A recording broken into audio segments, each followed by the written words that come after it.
Hey, weirdos. I'm Elena. I'm Ash. And this is Morbid.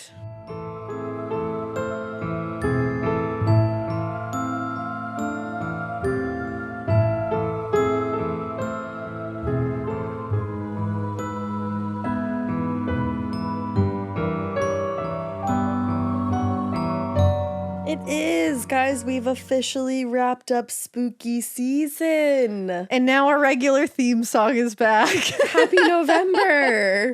We thought that would be fun to do for spooky season. Some people liked it. Some people didn't. did not. Kind of a toss up. We tried something out. Yeah. Glad we did it. It was a great experience. It was just our regular music backwards to be like satanic. It was just like metal. And scary. But we're back to regularly scheduled programming. It's weird right now to tell you guys that I hope you have a fantastic Halloween because I hope that you had a fantastic Halloween because right now Halloween hasn't even happened yet. That's true. But by the time you listen to this, I think it will be over, right? I don't know how our schedule works ever. To be honest, here's my transparent moment. I never know when an episode is coming out, so I just have go to with do it. them like really far in advance. Exactly. Yeah. Okay, so if you're on Wondery Plus right now, then it has not been Halloween yet. But if you're not on Wondery Plus, happy Halloween. Not happy Halloween. Hope happy you had a Halloween. happy Halloween. Yep, there you go. And I hope you enjoyed our Exorcist episode. Yeah, Rachel was great. She's wicked cool. She was fascinating. And we don't have any entities that she saw attached to us, so that's a win. I love hearing that. And we've had some really cool... I love hearing that. I really liked that. Because when she described the entities, I was like, I don't want tell that. me I don't have one of those attached to me right now. I know when you asked, I was nervous. I wanted you to ask, but then I was like, what if she fucks our world up and right she's now? like, actually, I see one of the worst ones attached to your back right now. You have everything You have attached all to the you. entities. I was scared. Sometimes it feels that way, but Yeah, sometimes I do. We've had a good few weeks. We got to see our girlies, Corinne and Sabrina, Two Girls, One Ghost. We got to go to their show and see their lovely, beautiful faces, human forms, and we could go for it, girl. And then we got to hang out with Tyler, aka Ghost Honey, and you're jealous. And he's the best. He is. We got to go to his book signing, and we got to get brunch with him. It was wonderful. Also, really good brunch recommendation. Elena's always giving the recommendations, so I'm going to give a recommendation. Go to Source in Cambridge. Oh my mouth is watering right now. Just thinking about it. It was amazing. It was so good. They have souffle funfetti chocolate pancakes Elena got. Indeed. I don't know the name of what I got, but it was a pasta dish. It was like a bucatini carbonara. Sounds great. Pasta with an egg on it. It looked delicious. And the crispy potatoes are really good to share. They'll ruin you. In a good way. Yeah. Like they'll ruin you for other potatoes. Yeah, I have the ibs and they didn't ruin me, if you know what I mean. But yeah, so that's all our happy news. A cool couple weeks, Halloween-y things. Yeah. John and I went to a murder mystery party the other night. Yeah. I didn't even get to tell Mikey about this. I got to tell Mikey the whole shenanigans. Well, he's here right now, so go. It was I'm not going to go into all the details. Tell him everything. Tell him everything. But I met some listeners there. Cool. And it was a fucking blast. I highly recommend anybody go to a murder mystery themed party or dinner. It is so much fun. That sounds Everything was over the top. John got so into it. He was literally walking up to people and being like, so I heard that everyone thinks you're a shady bitch. What's going on? It was amazing. I love that. So good. But yeah, that was fun. Got me into the spooky spirit. And yeah, I hope you guys are all spookified and feeling in the season. Yeah. And I hope you're eating a pumpkin pie. Oh, I hope you're not. Oh, I love pumpkin pie. I do not like pumpkin pie. Fight you. I'll fight you. Behind the gym. Okay. Behind the gym. Which one? Which gym? The school gym. Oh, gosh. All right. Well, what a great segue into something that has nothing to do with that. Hiding behind gyms. Yeah, I don't have any way to correlate that to We're my not story. good at segues. And you know what? That's okay. I accept that about myself. We never have been good at segues. So why would I do it now? So why would we even start now? I'm not changing for anyone. I will Just never kidding. change. No, I hope I change a little bit. I hope I continuously change. Forever. It's called Metamorphosis. That's a podcast for another day. If the light is on, then it isn't off. So Hilary Duff. That's just what I'm going to say about things when I need to transition. Like, if the light isn't on, then, or if the light is on, then it isn't off. If the light is off, then it isn't on. Yeah. Yeah. Oh. So I'm going to talk about an heiress today. An heiress murder, unfortunately. We are bringing it back to some true crime. I know we were doing some paranormalies for a minute and don't think those are going anywhere, baby, because they are here to stay. We'll never get rid of them. We'll never get rid of them. But we leaned in, obviously, for spooky season. Yeah. But now I bring to you the murder of Elisabeth Congdon. Okay. So Elisabeth Mannering Congdon, she was born April 22nd, 1894. Now, before you leave, pump the brakes, because she was born then, but her whole life goes down, so we get to a place of modern. There you go, which is so different. Yeah. But she was born April 22nd, 1894, I know, in Duluth, Minnesota, to parents Chester Congdon and Clara Bannister. Clara and Chester. Cece. What a cute little couple. Yes, Chester was a lawyer and Clara was a school teacher.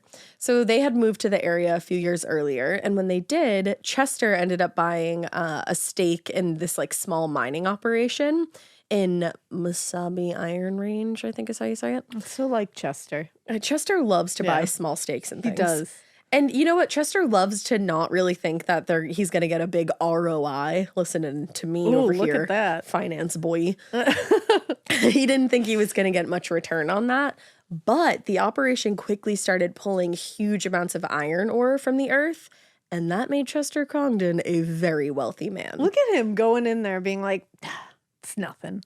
It's nothing. Just this little thing. And then it's like, boom, boom. That's like the best way to go into something is like, no expectations. Hope for the best, but expect the worst. Yeah, precisely. And he was just like, I don't know what's going to happen. And then boom, he was rich. It happened. So between his reputation as a lawyer and his income from the mining operation, Chester became a very well-known and even actually more well-respected figure in Minnesota politics. First through his philanthropic work, and then he became a member of the Minnesota House of Representatives. Wow. So he's very well respected. He sat on that seat from 1909 to 1913. He just sat on the seat. He was there. Yeah. Every time they came in, they were like, why are you sitting on the seat? He was just there on that chair.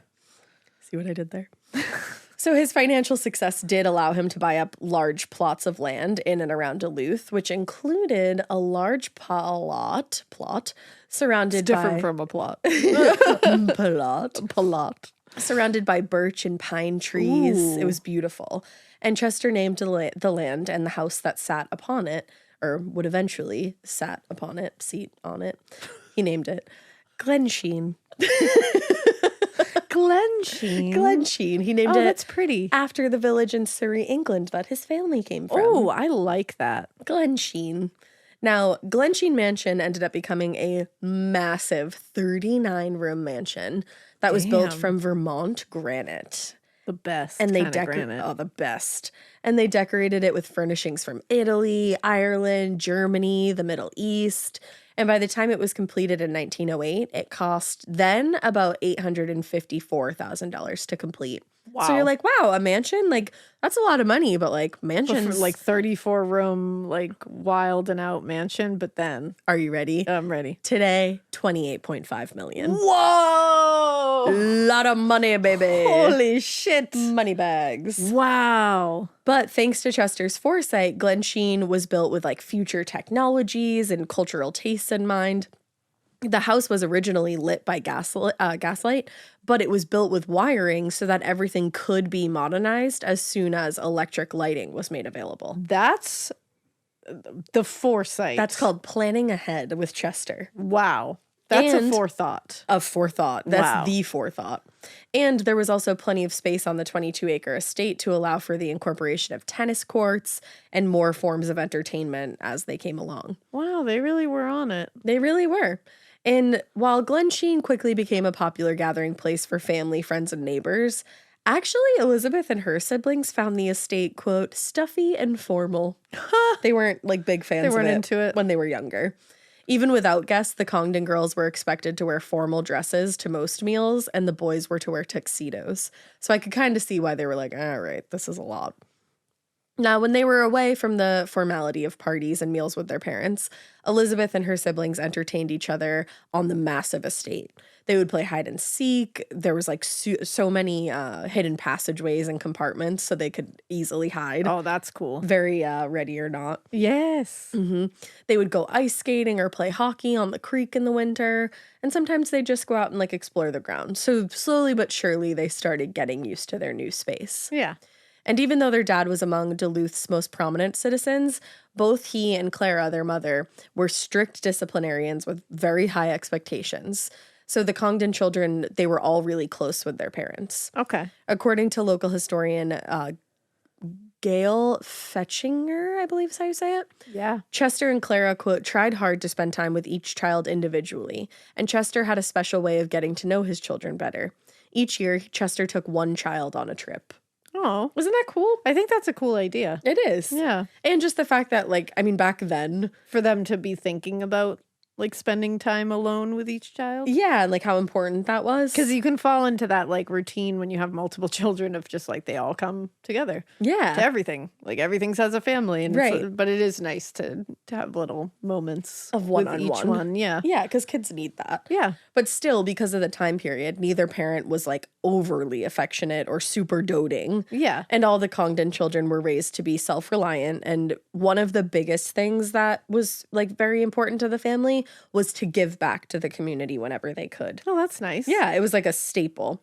It was a particular lesson that Elisabeth would carry with her throughout her entire life. So like many of the nation's wealthiest families, once they were of an appropriate age, the Congdon children were sent to some of the country's finest boarding schools. Elisabeth and her sister spent their primary school years at Dana Hall, which is actually in Wellesley, Massachusetts. And it's very popular with American high society children. It sounds it. Dana Hall. Yeah, I was going to say. You got to be somebody to go to Dana Hall. You got to be someone. So after graduating from Dana Hall in 1915, Elisabeth enrolled at Vassar College. She followed in the footsteps of her older sister, Helen. But unfortunately, after just one semester at Vassar, Elisabeth was called home in the fall of 1916 because Chester actually died unexpectedly from a sudden attack of pleurisy, I believe is how you say it. Oh, man. It's a condition where the lining of the lungs become like very severely inflamed. Oh, that's terrifying. It's so sad and just like very sudden. Yeah. So Chester's obituary was published in actually a special edition of the Duluth Herald, and he was celebrated not only for his political achievements and support of social causes, but also because he, quote, was a good man with sound instincts and large capacities for services. Oh. So like he gave back just to his good community, guy. Like good dude. Now, Chester's death obviously hit the family very, very hard. Yeah. Particularly Elisabeth, because she and her dad had been very close. Oh, that's sad. So instead of going back to Vassar, I read it phonetically. Vassar. Elisabeth decided that she was going to stay in Duluth, quote, feeling like it was her duty to remain at Glensheen and look after her mother. Oh. So she kind of like took on a role. That was so selfless. Yeah, you know? Yeah. Now, years earlier, Chester had established 2 trusts, one to provide for Clara and the children, and the other, quote, to provide and maintain for my wife and children a home so long as any of them shall live, making it easy for any of my children who so may wish to occupy Glensheen. Oh. So he made sure that no matter what, his family would be taken care of. If they want to live there, they get to live there. Mm-hmm. In simple terms, the second trust covered all of the operating costs of the massive estate as long as Clara and or one of the children was in the mansion. Okay. Which would be the case until Elisabeth's tragic death. Mm. So the money that was left for Elisabeth by her father would allow her to live a life of luxury and really not have to worry about anything. Wow. She could have spent and spent and spent. And never spent it all. And never spent it all, exactly. But her parents had stressed the importance of helping others the whole time that she'd been growing up. So Elisabeth actually ended up leading a life of service much like her parents did. Oh, I love that. Yeah. When she returned to Duluth, she and her mother became super close. And she was said to be Clara's closest friend and companion until Clara passed away in 1950 at 96 years old. Oh. So they were just best friends forever. Oh my God. And she lived a long time, Clara. She did, yeah. Now, outside of her familial obligations, Elisabeth became a dedicated volunteer with multiple organizations in Duluth. She offered up her time whenever she could. She would donate like very sizable donations to a ton of organizations regularly. And after her mom passed, she filled her calendar with fundraisers and board meetings for causes from the local library and her family's church to the St. Louis County Heritage and Arts Center. And she also donated a lot to Lighthouse for the Blind, which is an advocacy group for the visually impaired. Wow. So she was just doing the damn thing, helping anybody whenever she could. Wow. She might have been one of Duluth's wealthiest and most respected residents, but she actually shunned public attention and appreciation for her generosity. And she really just preferred to live a modest life that was more, in keeping with her religious upbringing and life of service. She didn't want a lot of recognition. Yeah, she just wanted to do it and then do it quietly. Yeah, just go back to her life and do it. I love that. Yeah. Now, when she went out in public, she dressed very simply and conservatively. And on occasions when she did wear jewelry, it was always very simple and elegant. According to one of her close friends, Elisabeth liked to do things for people, but she was very natural. So basically saying like she got satisfaction from giving and not necessarily from being recognized like for the giving. For it. Exactly. Yeah. Which I think like that whole like idea confuses some people. Like some people cannot understand that. Yeah. And like it's like if you're not looking for a big pat on the back about it, then it doesn't occur. And then people almost like think that you are, even if you're not necessarily. Exactly. So it's so weird. Mm-hmm. It's still that way. But a lot of people get uncomfortable being praised. Exactly. For doing, and that was Elisabeth. Like she didn't want the attention, not really for any other reason other than it just made her uncomfortable. Yeah. Like some people just want to do the nice thing and then just have it done. And they're not looking for the pat on the back about it. They just wanted to do it. It's not about them. Yeah, exactly. And she was one of those people, but you're right. Good for her, man. Yeah, she's killing it. Killing it. I love Elisabeth. But all the time and attention Elisabeth gave to others wasn't exactly without its costs. It often came at the expense of a romantic life. And the thing was, it wasn't that there weren't, suitable men interested in her. It was more that she felt like her time was better spent on other non-romantic pursuits. Yeah. But there was one man that Elisabeth had maintained a close relationship to. According to her friends and family, this man, Fred Wolven, had been a close friend of Elisabeth's for many years, and she actually at one point accepted a marriage proposal from him, but eventually she returned to the ring and told him, quote, she didn't love him enough to spend the rest of her life with him. Wow. Now, he was obviously heartbroken over the rejection, and he never married.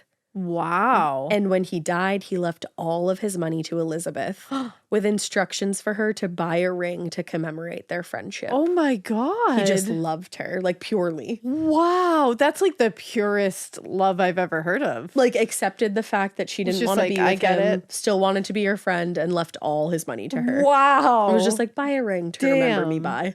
That's a man right there. Yeah. Now, even though she never got married. Remember, she got never married. And she didn't really make much time for a romantic relationship. She still loved children, and she refused to let her single status prevent her from having a family. Hell yeah. Which was a really progressive and defiant position for the era. Yeah. In 1932, when she was 38 years old, she worked with an adoption agency in Greensboro, North Carolina, to adopt a 3-month-old baby girl that she ended up naming Marjorie Caldwell. Oh. She told friends and family, I want to help her. I can give her a good home and schooling. She is precious, that little girl. I know, she was a cute little baby. So those friends and family members suspected there was more to the adoption than Elisabeth knew or was letting on. Her niece, Mary Van Evera, said, there was a kind of feeling that Marjorie was to be the answer to Aunt Elisabeth's loneliness and her feelings of being unfulfilled as a single person. But that also made Marjorie sort of a toy. Okay. I think that's just an opinion. I mean, yeah. In my opinion, that's simply opinion. That is an opinion. Now, 3 years later, Elisabeth would adopt another child, this time from an unmarried couple in Chicago who just didn't have the resources to raise a baby. And she named her new daughter Jennifer Susan Congdon. Okay. And she really hoped that the two girls would get along as, she and her siblings had growing up at Glen Sheen, exploring the manor, playing hide and go seek, all that. Yeah, doing all that fun stuff. But unfortunately, she would eventually learn that these two girls had very different personalities, and there was little chance of them ever becoming close. Oh, that's sad. Yeah, the differences between Marjorie and Jennifer became clear just actually a few years into their adoption. Jennifer was really social, friendly. She liked to be around people. she was what people would refer to as an easy child. Okay. According to Gail Fetchinger, I believe it is, Jennifer had an outgoing, bubbly personality that allowed her to make friends easily. She liked being around the other members of the family who would visit Glen Sheen and generally enjoyed spending time with her mother. Marjorie, on the other hand, was introverted and preferred being alone with a book to being with other people. And she referred to her as a complex child to raise. Okay. Which, again, opinion. Yeah. Now, at an early age, though, Marjorie demonstrated a pretty strong will, and she would become pretty difficult or volatile if she didn't get her way. She had a lot of tantrums. Okay. Elizabeth's niece, Mary, recalled that, quote, Marjorie liked attention, and she was bossy. As far back as Mary could remember, Marjorie had this need to be in charge when she was playing with other children. And she always wanted to have more toys or games than the other kids. Like, you know? Yeah. When she didn't get her way, she would have a tantrum. She would hit, she would kick, she would scream. And the tantrums and arguments really didn't happen in public, but it was clear to everybody that the problem wasn't entirely Marjorie. Mary said of her Aunt Elizabeth did have a difficult time being a single mother, and then elaborated that she also had a hard time imposing any boundaries or discipline with Marjorie. That's tough. She was kind of just this wild child that never really was able to be tamed. And it doesn't sound like Elizabeth. I'm sure she probably wanted to tame her in some way, but it was hard. Exactly. Yeah, it's hard. I mean, even like, because kids do respond to boundaries. They do like boundaries. Absolutely. Whether they know it or not consciously. They respond to boundaries and it helps them to be better and more contained and more in control of their own emotions and feelings and actions. But it's not easy. No. It's not easy to give, like, some people find it easy and they find it easy to discipline and to, put these boundaries out there. Yeah. It's difficult. Like, my kids are 7 and 4 now. Right. And I still find it difficult to throw a boundary line there when you have to be, like, tough about it, like. And that's in a 2-parent household. I was going to say, and I have the backup of John. And it's like, but it's not easy because all you want to do is just make your kids happy and just like, you just want to see them happy. So when you have to, put in a boundary or put in a big no, it's not easy. Well, and then you add the fact that Marjorie's an adopted child and Elizabeth wanted to give her the best life possible. She doesn't want to have to discipline her all the time, she wants to be like, okay, it's not easy. Some people find it easy, and I'm sure some people listening can find it easy and can't understand this side, and there's people who don't find it easy and can't understand the other side. So I think it's just one of those things that's exactly, she obviously did not find it easy. She didn't. And the thing was, certainly not all, but some of Marjorie's behavioral problems did stem from her insecurities about being adopted. She complained actually pretty often that her cousins, quote, teased her about being illegitimate. Oh, and when we don't know if that really did happen. That's something she said happened. That would be fucked up if that was true. And when she was older, she would tell people that the rest of the Congdon family never accepted her because she wasn't related by blood. She said, I never felt part of the family. The animosity goes back to day one.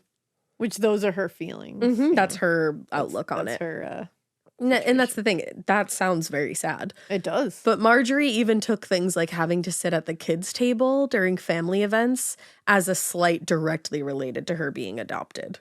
It's like, no, I think it's just because you're a kid. And it's like, no, that's just how it goes. Yeah. I had to sit at the kids' table forever and I fucking hated it. Yeah. But it wasn't because, like, my mom was a single mom. Was like slighting me for that doesn't something. Make any sense.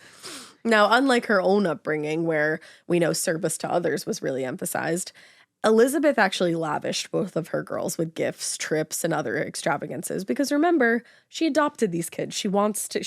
I think she's doing more than the average person necessarily would. She's just excited because she's in the position to do so. Exactly. And she wants to, and again, it's very It's hard. You want to see that smile on your kid's face. Yeah. I would give my kids the whole damn world if I could. Like, you just want to make them happy. Well, and a lot of people... And it's a hard balance to hit. Absolutely. And a lot of people say, like, I've heard even, like, you say this, and you had a great childhood, but you always want to give your kid more than what you had. Yeah. Even if you did have a ton. Even if you had a great childhood, which it sounds like Elisabeth did. Yep. She wants to not, ratchet it up a notch. Yeah. Do it even better. And I get it.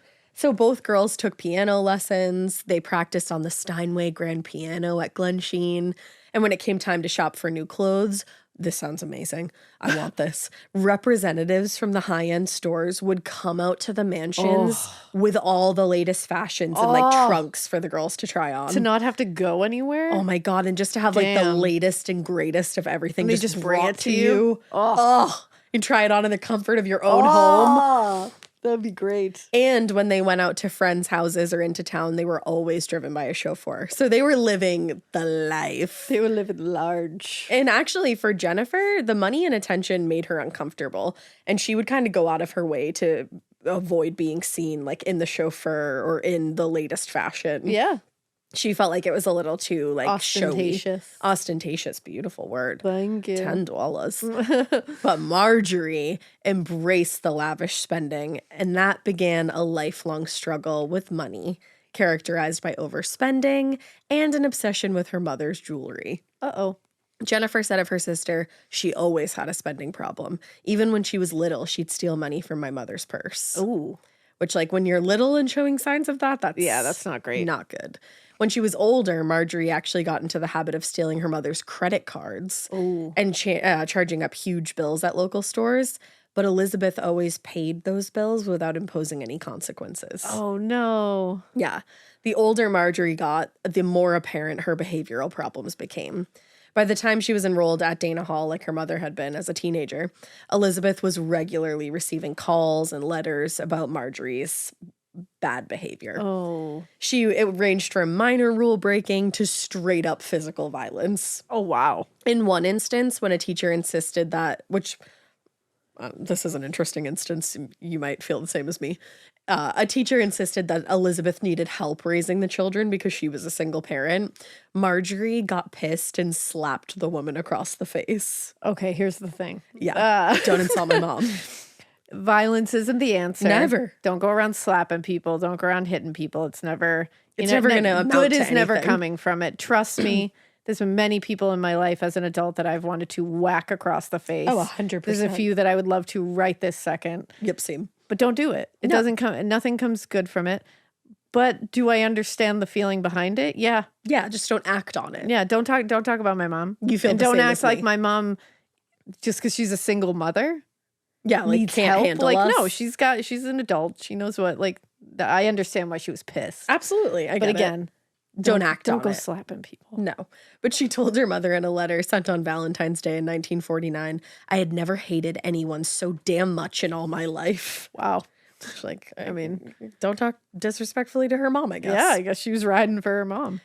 For a minute. At that moment, at least. Because I have a feeling this isn't going to turn out well. Nope. Which is really breaking my heart. I know. Because Elisabeth really seems like a cool chick. She is. This is a very, very tragic story. I mean, it's morbid. Yeah. So over time, Marjorie's behavior got worse and worse and worse. She was lying compulsively, stealing more. She was overspending. And it was really just all too much for Elisabeth to deal with. And when she did recognize that she was in over her head, she took Marjorie to be evaluated at the Menninger Clinic, which was a psychiatric treatment center in Topeka, Kansas. It's Topeka, right? Topeka, yeah. The doctors considered her behavioral problems and her general disposition to actually be more serious than just teenage problems. And they diagnosed Marjorie as a sociopath, a person who ignores social and moral norms. Wow. Right then and there. And the summer between her junior and senior year, she spent long stretches at the clinic where she did get inpatient care. And it's cool that I'm glad that Elisabeth took the right steps. Took the steps, yeah. Yeah, exactly. And that fall, Marjorie did not return to Dana Hall. Instead, she was sent to a group home in St. Louis, and she finished out her senior year at a school which they then referred to as a school for disturbed children. Wow. So things got real very quickly. After graduation, she planned Marjorie to enroll in courses at St. Louis University, but her plans changed suddenly after she met her soon-to-be husband, Dick Leroy. Now, let's talk about Dick Leroy a little bit. Let's talk about Dick. You know, when Dick Leroy graduated from the University of Massachusetts in 1950, he had planned to go on to pursue a law degree. A UMass guy. A UMass kid. But unfortunately, he didn't have a ton of money, and his lack of funds forced him to change his plans. And instead, he just accepted an offer from his brother to come to St. Louis, and work with him in the insurance business. All right. So he hadn't lived there more than a couple months when he met Marjorie. He had stopped in for dinner at Mom and Pop Lippert's boarding house, which is where Marjorie was living at the time. Oh, okay. So they began dating not long after, and they bonded over their shared interests and values. Dick recalled of their early days. She was so exuberant, so full of fun. They were both members of the Centenary Methodist Church, so most of their dating life revolved around the church and its associated activity groups. But interestingly, no matter how much time they spent together, it's kind of unclear how much Dick really did learn about Marjorie. There were definitely skeletons she was keeping in the closet, for lack of a better term. She told him that she was from an upper middle class family, which is an interesting way to describe that wealth. That is very interesting. And had been studying nursing at Washington University when they met. And when she had to visit the clinic in early 1951, she explained to Dick that she had some trouble in her teens, and her overprotective mother had insisted that she visit the clinic. So he didn't know anything about her diagnoses. Yeah. Which is her personal business to share with whomever she pleases. But it's just a fact that he did not know. He did not know. Yeah. Exactly. And then in the winter of 1951, he and Marjorie became engaged, much to Elisabeth's displeasure. She was not happy about this. And it wasn't that she disapproved of Dick as a person.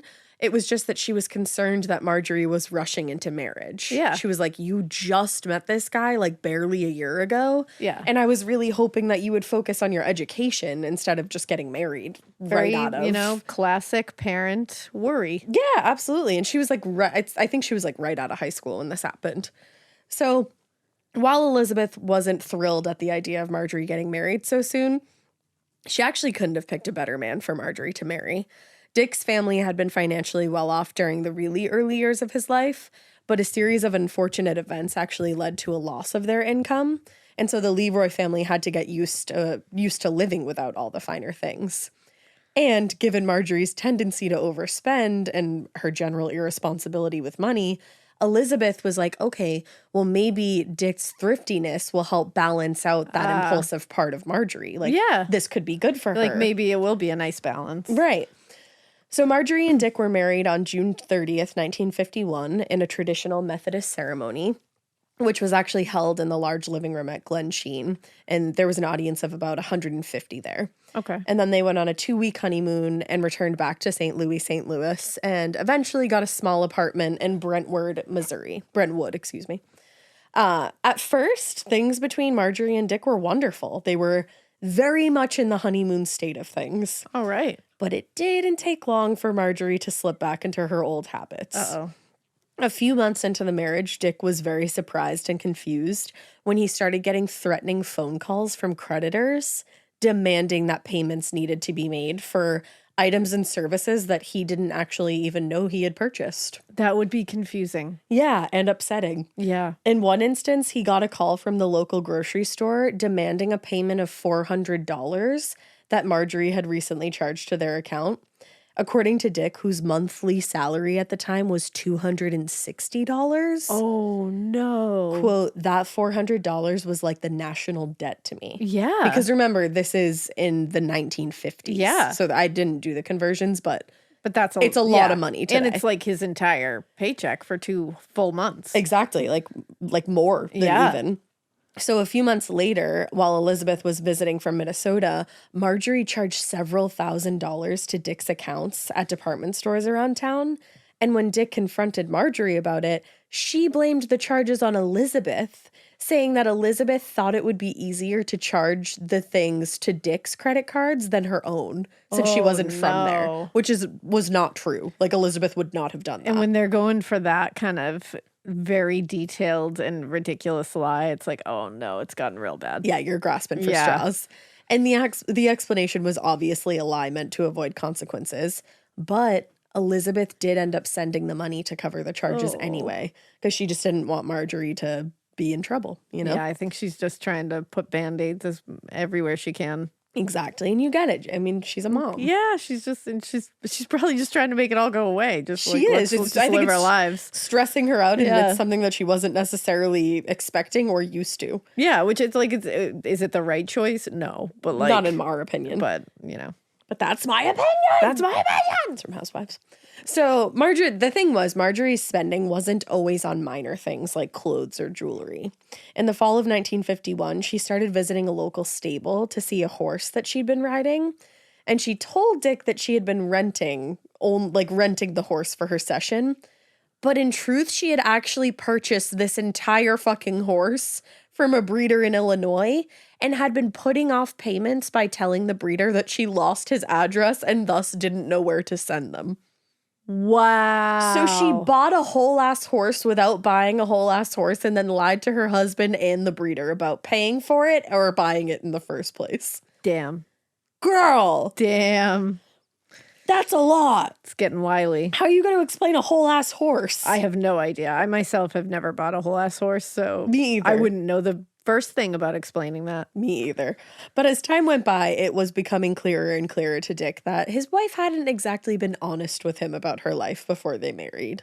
In addition to the reckless spending, he had never once seen her leave for any classes or study for nursing courses that she said she'd been taking when they met. Confusing. That wasn't a thing. Yeah. And then there was the matter of her trips to the Menninger clinic.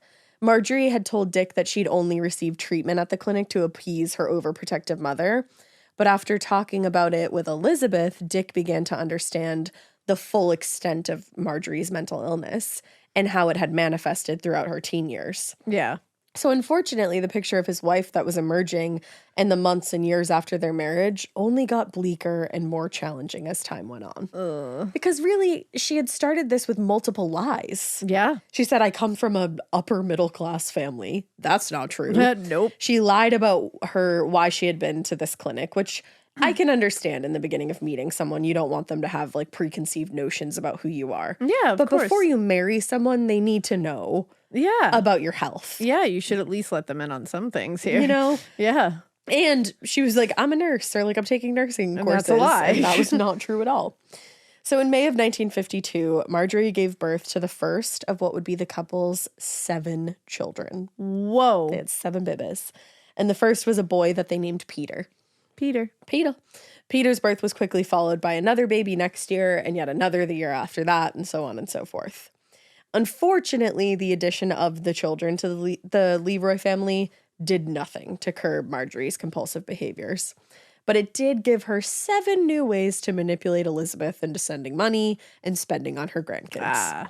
Jennifer said of her sister, Marjorie had no conception of money whatsoever. She always had to have the best and most expensive of everything. Mother would talk about Marge and the spending, and she really didn't know how to stop it. Oh, so it was just getting out of control. Yeah, it seems like just in over everyone's head. Big time. It turned out Elisabeth wasn't the only one who didn't know what to do about Marjorie's spending and compulsive lying. In no time at all, Dick was falling into the role of the buffer between Marjorie and all these creditors. But when he insisted that he take charge of the finances, Marjorie would become abusive or manipulative. So he would eventually just back down. Because he's like, please, like, you're spending money that we don't have. Like, let me. We're in massive amounts of debt. Like, can I just have a go? Yeah, like, just let me give a shot. This? Like, you tried. It didn't work out. Let me try it. That's it. Like, I'll consult you, I guess, if it makes you feel better. But clearly you can't manage this on your own. So we're a union, but she would not allow that to happen. Now, despite their best efforts and intentions when it came to Marjorie, in reality, neither Dick nor Elisabeth would ever be able to manage her behavior.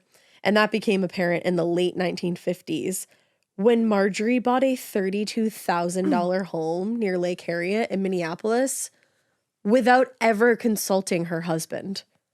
Oh, that's not good. She bought a $32,000 home then, which would be like spending $350,000 today and not consulting your partner. Wow. If I spent $350,000 without talking to Drew, I don't even know. Like, I can't even fathom that. And no, that's not even a... Purchased a whole ass property. Bought a whole ass home. Like what? Oops. What? And when she produced the contract for his signature, Dick was like, I'm not signing that. Like, no fucking way. So she scratched his name off the contract and bribed the realtor with $1,000 from an account that didn't exist. Wow. Like, she was like a con artist as well. Yeah, it sounds like it. And by the time anyone had realized what happened, or that Marjorie had committed multiple acts of fraud, it was too late. The home sale had gone through and getting out of the contract at that point would have cost more than the house itself. Wow. So she manipulated everybody. Literally everyone. At every step of the way. And just like she had done so many times before, Elisabeth came to the rescue and sent enough money to cover the costs to avoid any upset. Oh my God. Wild. We gotta stop this lady. I know. So just a few weeks, because nobody was stopping her, a few weeks after purchasing the house, Marjorie insisted to Dick that they needed to redecorate the entire place. Oh, okay. So not only was she going to buy a $350,000 property now, and, without consulting him at all, but then she was like, we also need a ton of money to redecorate the entire thing. Like, it's like renovations are expensive. Oh my God. Anytime you're decorating any room in your house, it's like, oh my God. Like wow. Yep. Wow. So as he had done before, Dick refused to spend the money on the interior decor and reminded his wife how much they already owed her mother simply for buying this fucking house. Yeah. And a few weeks later, the family returned home from church to find their dog and the neighbor dog running loose throughout the house, and all the living room furniture had been torn to shreds, which of course required them to redecorate. Wow. Now, Marjorie insisted it was the dogs who had destroyed the house, but Dick didn't have any proof, but always suspected it was Marjorie who had destroyed the furniture with a knife and blamed it on the dogs. Really? Yup. He thought that somehow she went in there and tore everything open. Because the dogs were just like running through the house like crazy. Yeah, probably making a mess. How did they like slit open multiple sofas and chairs and this, that, and the other thing? Like, yeah, it's not like dogs crazy. are wily, but they're not. I mean, not that I've seen that they're that wily. They probably could, but I think he also knew that she wanted to redecorate the house and was going to do whatever she could to make it happen. Damn. Years later, he said, Marjorie was the last one out of the house. I confronted her. I knew she'd done it, but she swore up and down that she didn't do it. Oh, man. Yeah. Imagine if she didn't, and it's just like the dogs just ripped open everything. I know, because like obviously there's no way of proving it, but yeah. Damn. I would put my money on Marge. I would also put my money on Marge here. But throughout the 1960s, Marjorie and Dick's marriage just continued to deteriorate.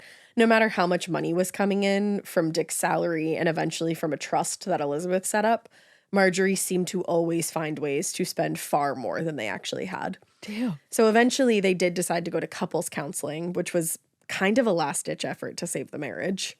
And it was during this period that a psychiatrist elaborated on Marjorie's earlier diagnosis, saying that her biggest problem was promiscuity with money caused by a personality defect. Ah. And then another psychiatrist diagnosed her as borderline manic depressive, which now is known today as borderline personality disorder. Ah, okay. So unfortunately, it doesn't seem like she was willing to accept any kind of help for the mental illness that she was experiencing.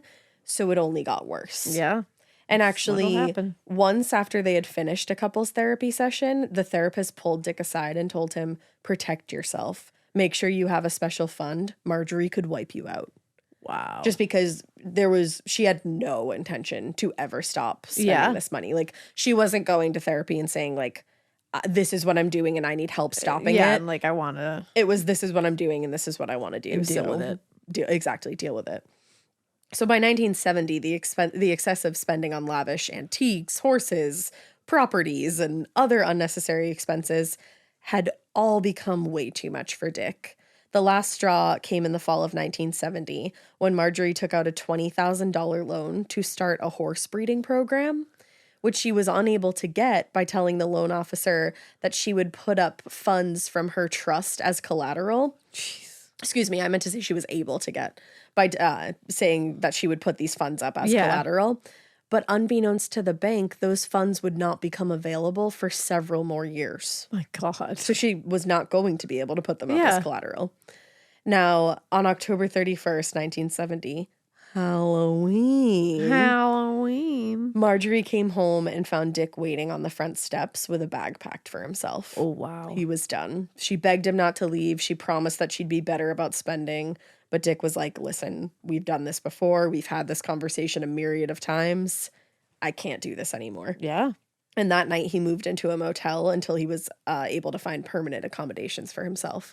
And it probably took a while because she had fucked up his credit in a way beyond measure. Exactly. So in the weeks and months that followed, Marjorie's attitude turned from regretful to confrontational and then eventually just completely vindictive. When it became clear that Dick was not going to come back to her, she just started bad-mouthing him around town in front of the children, trying to win their allegiance and turn them against their dad. Yeah. And as the divorce proceedings unfolded, she did everything she could to keep the kids from Dick. She wouldn't allow him in the house. She would pretend that she forgot about scheduled visits. Aww. She would say that he had been out physically abusive to the point that she sought a restraining order, but no such restraining order existed. Oh, wow. Like, it was bad. Oh, man. It became a very nasty divorce. Yeah. And in the years immediately following the divorce, Dick actually ended up seeing very little of his kids because of all the nastiness. And all the while, Marjorie was continuing to excessively spend. She was charging countless items to services still to Dick's accounts around town without ever saying anything to him about it. Wow. So the divorce was finalized in 1971, but that was hardly the end of Dick's relationship with Marjorie, because for years afterwards, she spent a lot of time spreading rumors and lies about him to anyone who would listen. And she would constantly use the custody of the children as like a weapon. She would weaponize terrible. it. And then there were other events like the vandalization of his car in 1973 that unfortunately he couldn't prove, but he was very convinced that Marjorie was responsible. Quite simply, Marjorie's position was if Dick didn't want to be with her, she would do everything in her power to make his life miserable. Damn. That's scary. It is. It's very scary. In the years after her divorce from Dick, her behavior continued to just spiral out of control. She was getting wilder and just more predictable with every outrageous act.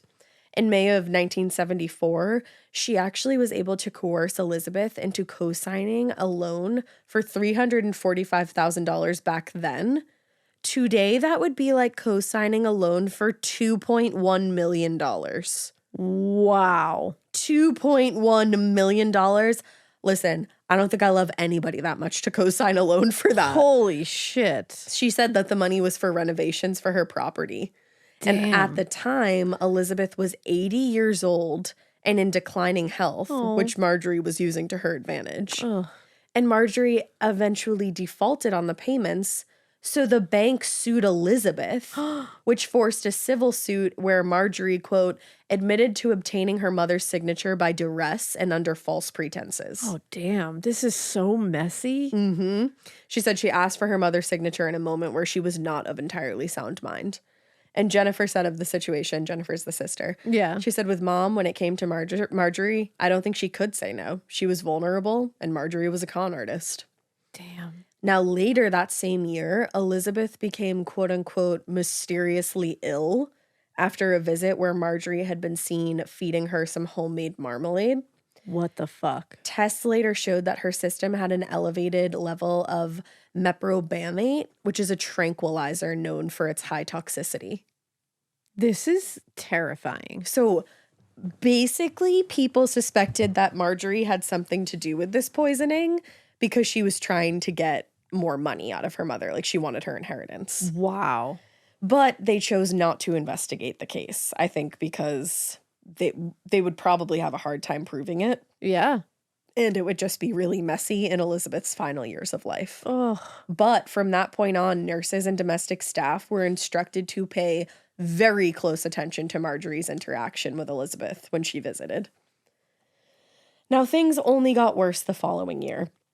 In May of 1975, Marjorie was suspected of arson when her home on the Minnesota-Wisconsin border caught fire and literally burned to the ground. What the fuck? A few months later, she got angry with Tom Welch, the bank officer who managed her trust, and several people overheard her saying she was, quote, gonna take care of that bastard. What the fuck? Like, chill out. That's it. I'm like, take a breather. Eat a moon pie. Eat a moon pie. Quit spending people's money. Drink a 7-Up. Stop committing arson. Pie. Like, you gotta calm down. Like, reel it in, sister. Jeez. And she also allegedly made several calls to contacts in Chicago to arrange for a hit on Welch, her loan officer. What the fuck? Who managed her trust, yep.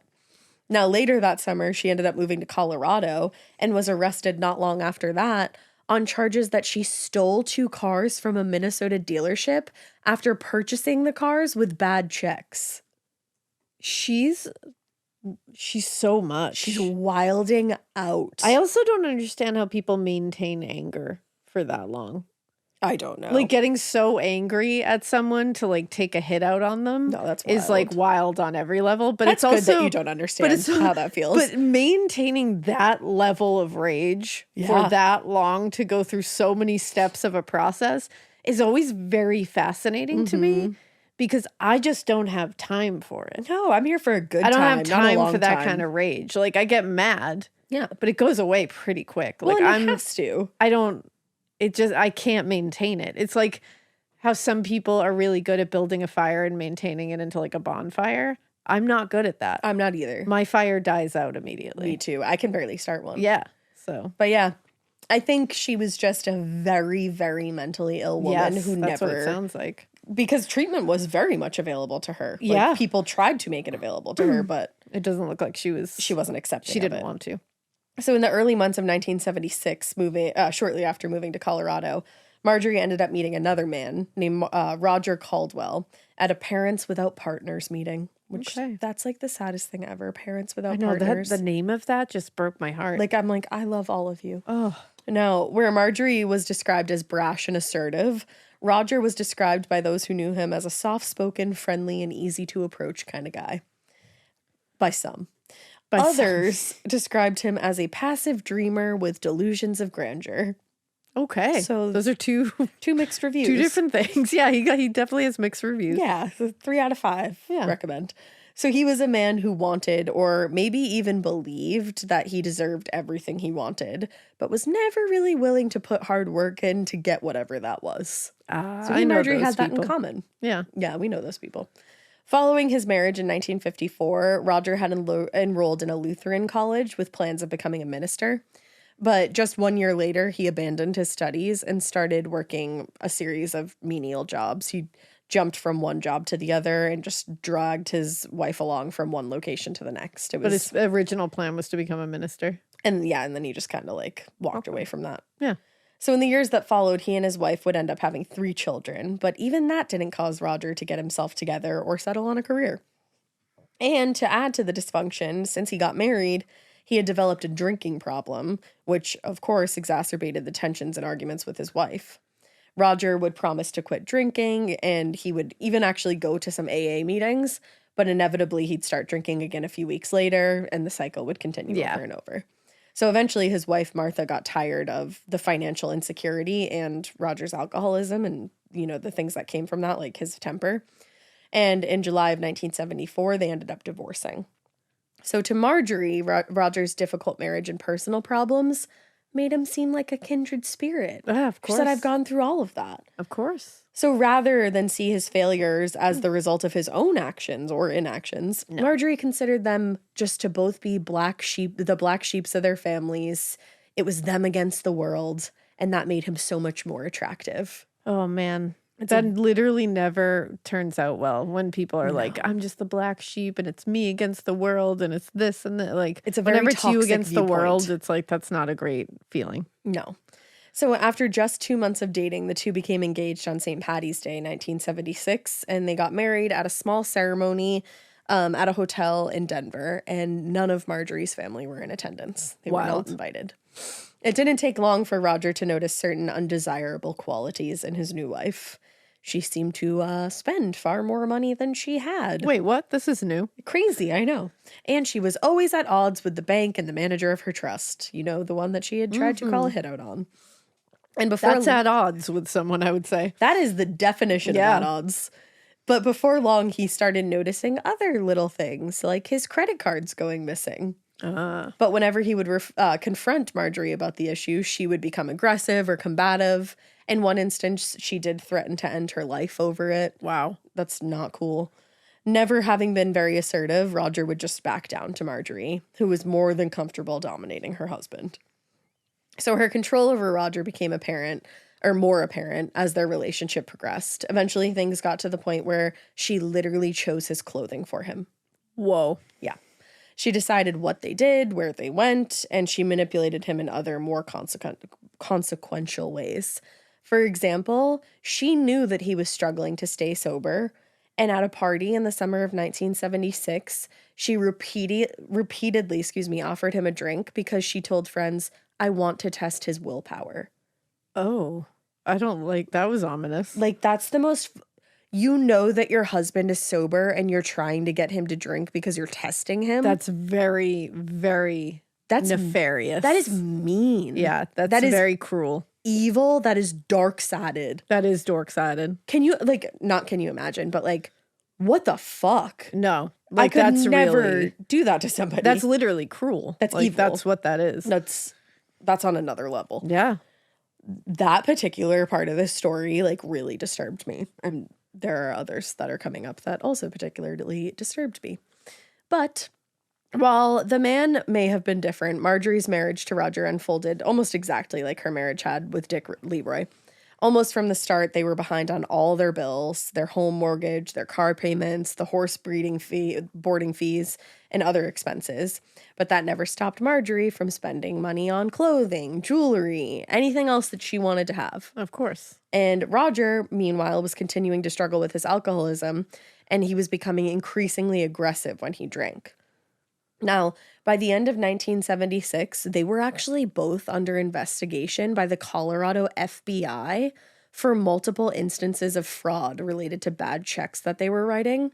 And the stables where they boarded their horses was threatening to sell those horses in order to recoup what they owed in months and months of unpaid fees. Casual. So the FBI was after them, and the stable was like, "We're getting rid of your horses." Yeah. So, your horses are going bye-bye.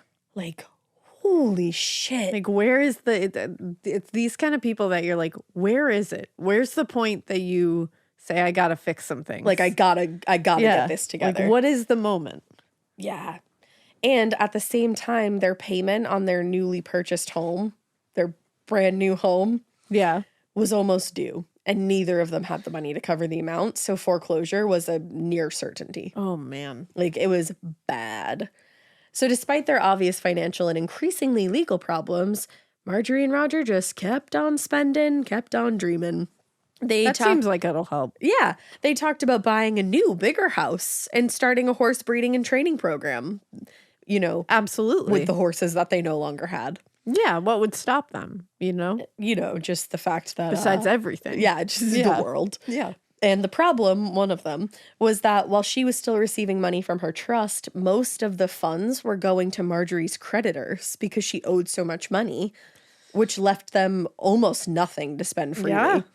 But still, Marjorie insisted they could make their dream of a horse farm come true if only she could access the money that she was due to inherit upon her mother's death. Oh, no. Yep.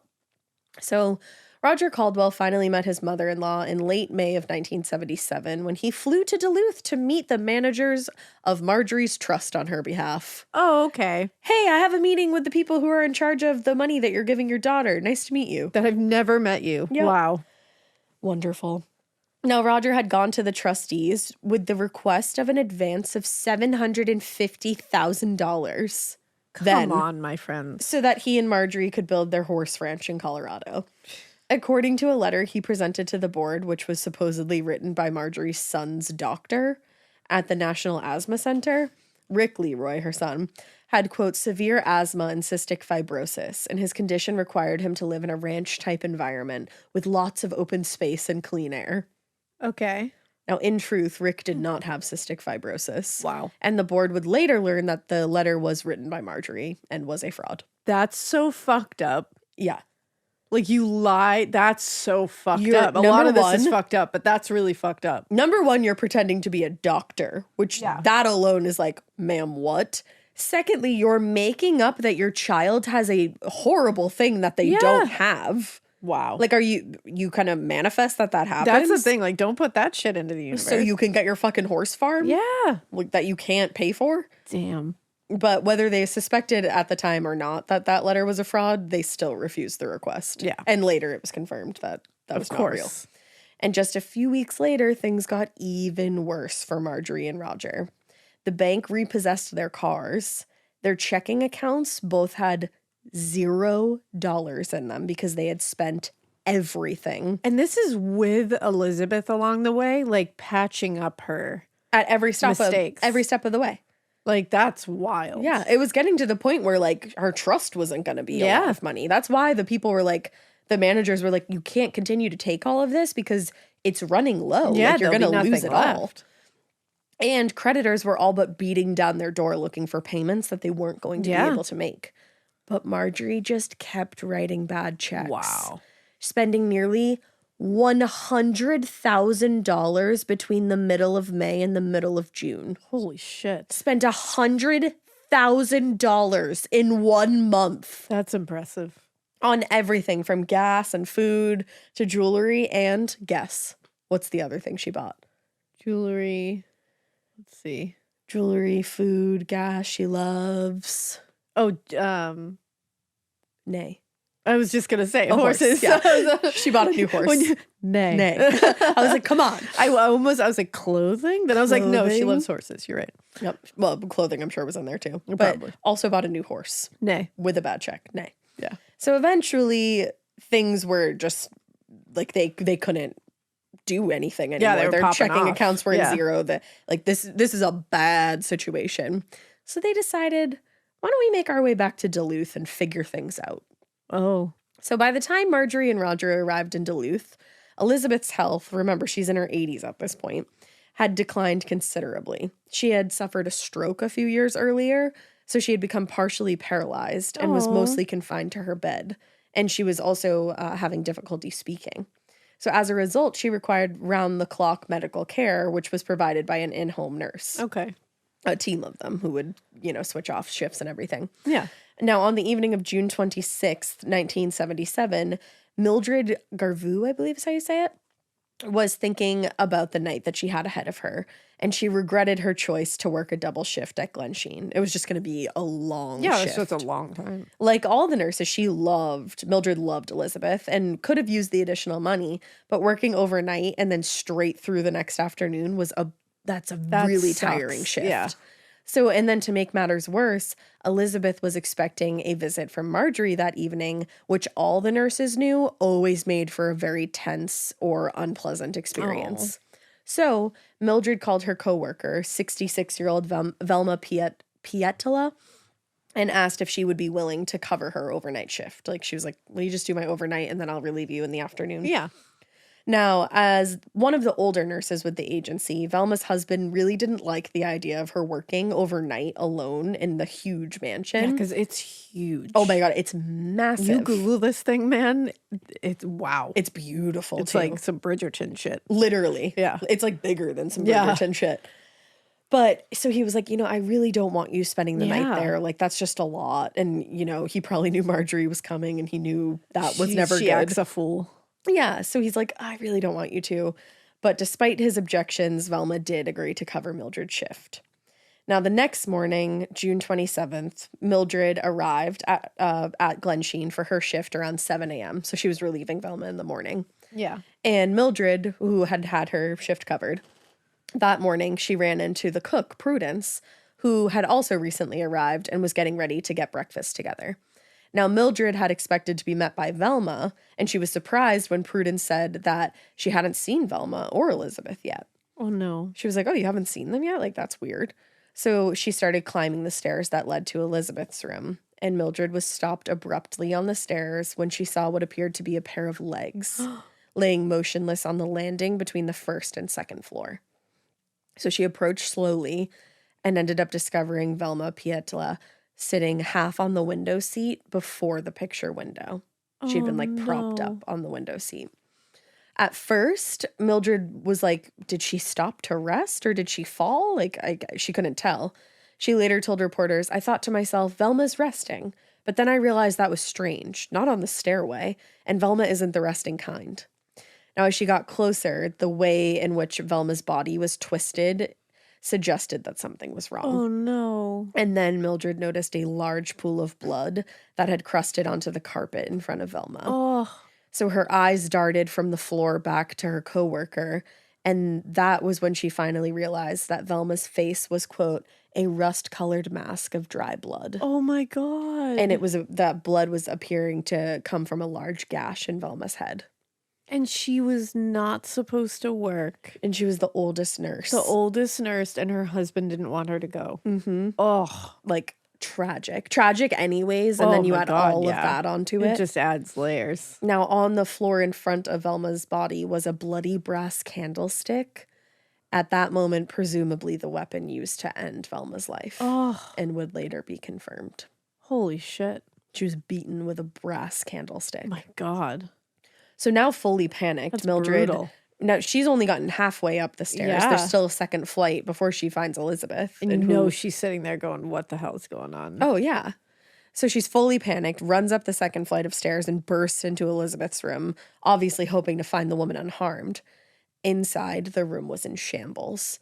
Dresser drawers had been pulled out and upended. Jewelry boxes had been emptied and thrown to the floor. And Elisabeth was lying face up on her bed with the sheets pulled back, and 2 satin pillows were covering her face. She'd been smothered. Oh, my God. There was a large bruise on her left arm, like somebody had grabbed her tightly. And Mildred noticed that a gold watch and a diamond and sapphire ring that Elisabeth wore every day were missing. Oh, that's awful. Yeah. So she raced down the stairs and shouted for Prudence, the cook, to call the police, who ended up arriving a short time later.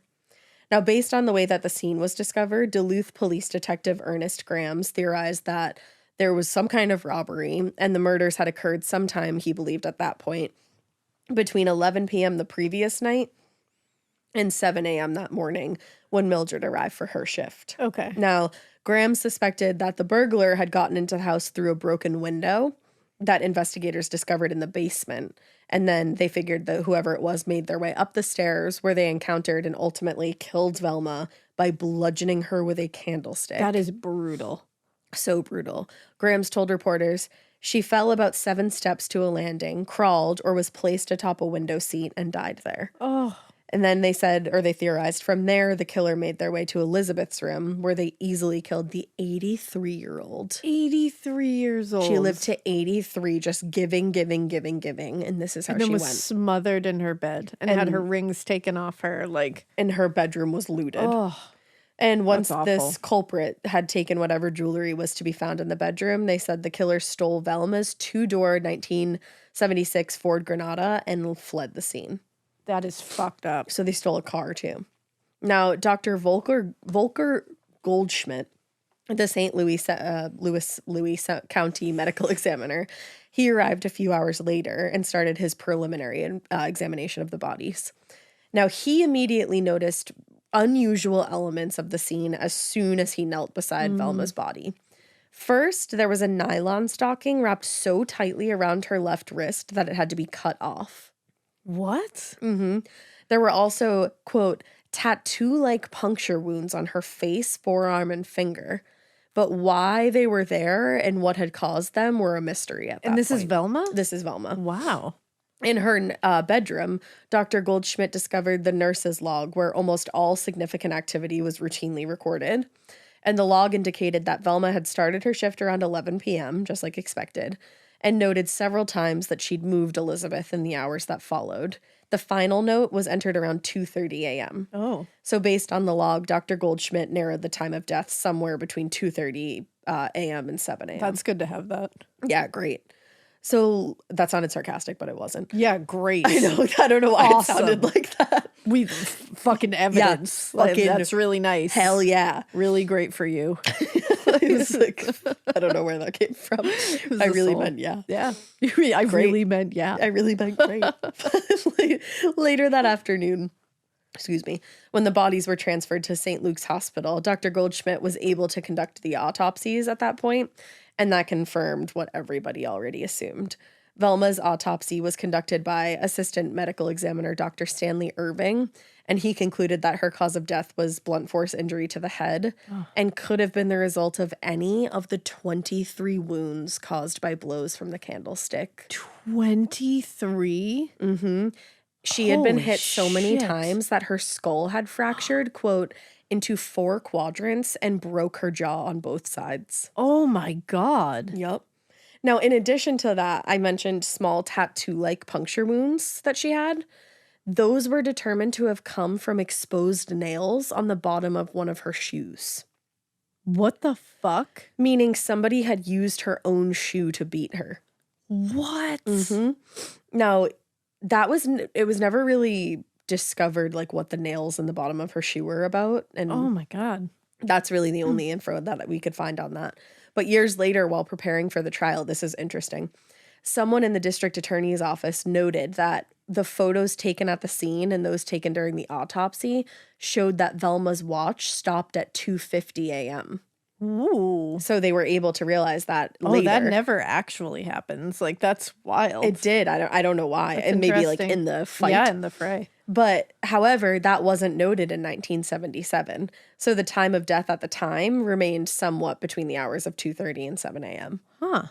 But once they got ready for the trial, they were able to narrow it. So Dr. Goldschmidt conducted Elisabeth's autopsy, and he was accompanied by Duluth crime scene photographer Waller DeSanto. Among the first things he noticed were the number of bruises on Elisabeth's body. Despite having been partially paralyzed by her stroke, Dr. Goldschmidt concluded that Elisabeth had very much attempted to fight off her killer. Oh, that's awful. The best she could. And there were petechial hemorrhages in her eyes, and that and the coloring of her head, neck, and upper torso indicated that obviously the cause of death was suffocation. Yeah. There were also constriction marks on her finger and left wrist, which indicated that the jewelry had been removed from her body after she had died, which is just to think that somebody smothered her and then took her jewelry off of her dead body is just beyond. But they're obviously piece of shit cowards to begin with, but they kept the pillows over her face. Yeah. Isn't that interesting? Because you know that you should be fucking ashamed of yourself. Like you can't even bear to look at this woman. It's also just so fucked up. Yeah, it adds a layer of just ugh.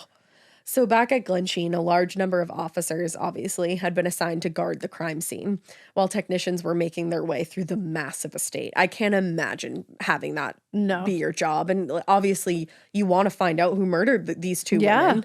And this is just a big job. Yeah. So the obvious assumption was that both women had been killed during the commission of a robbery. And actually, it wouldn't be the first time that a home like Glensheen was robbed in the area. 7 years earlier, Elisabeth's sister-in-law, actually, Dorothy, had shot and killed a 17-year-old intruder who had tried to break into her home not far from Glensheen. Oh, damn. Grams told the press of the current situation. An empty jewelry box was on the floor and the room was ransacked. So he was indicating that investigators strongly suspected a robbery gone wrong. But unfortunately, aside from the missing jewelry and broken basement window, the crime scene wasn't giving any further clues. Damn. Now, during a canvass of nearby houses, multiple local children told police that they had seen a man they described as white, thin, with long hair and wearing a blue jean jacket in the area hours before the murder. So they had all seen him. And later that afternoon, police were able to locate that man. After briefly detaining and questioning him, though, it was determined that he had a valid reason for being on the property, and it was unrelated. Oh. Now, Velma's stolen car, which investigators hoped would lead them to the killer, also turned out to be of little use. Later that afternoon, airport police found the keys to the Ford Granada in one of the airport trash bins. What? Isn't that crazy? The fuck? And the car itself was later discovered in one of the airport parking lots, free of evidence or leads, aside from one single fingerprint discovered on the driver's window. That's it. Holy shit. And in the days that followed, Duluth police received calls from citizens reporting sightings of the stolen car, quote, between 1 and 3 a.m. on the morning of the murder. But unfortunately, the callers, quote, weren't exactly sure where they remembered spotting the car. Oh. So it was just like, so like why not are you even calling? Super helpful. Isn't it wild that even back then, but especially now, you always get caught?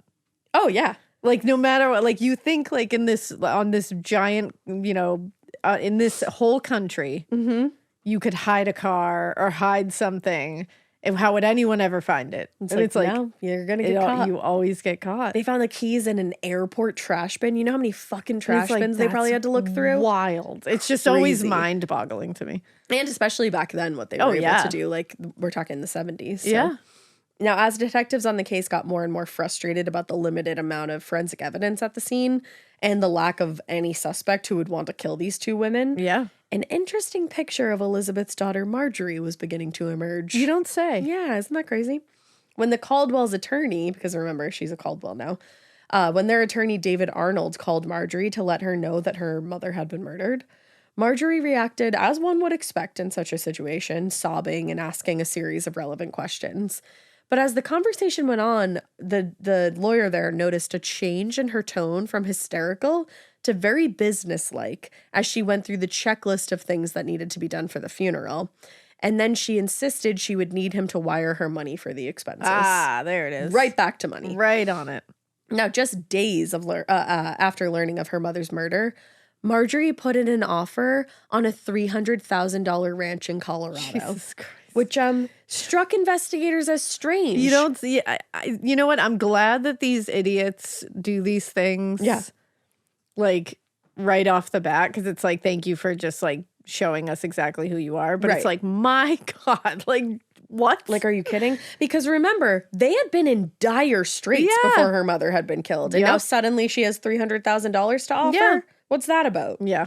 So investigators were like, that's weird. That's suspicious. That's suspicious. And later that afternoon, during a conversation with Roger on the phone, Marjorie's cousin and executor of Elisabeth's estate, Tom Congdon, could hear Marjorie screaming at Roger in the background, saying that her cousins Bill and Vera Dunbar had, quote, arranged to kill her mother for the money. Wow. So now she's like screaming at her husband that her cousin did it to get money. Wow.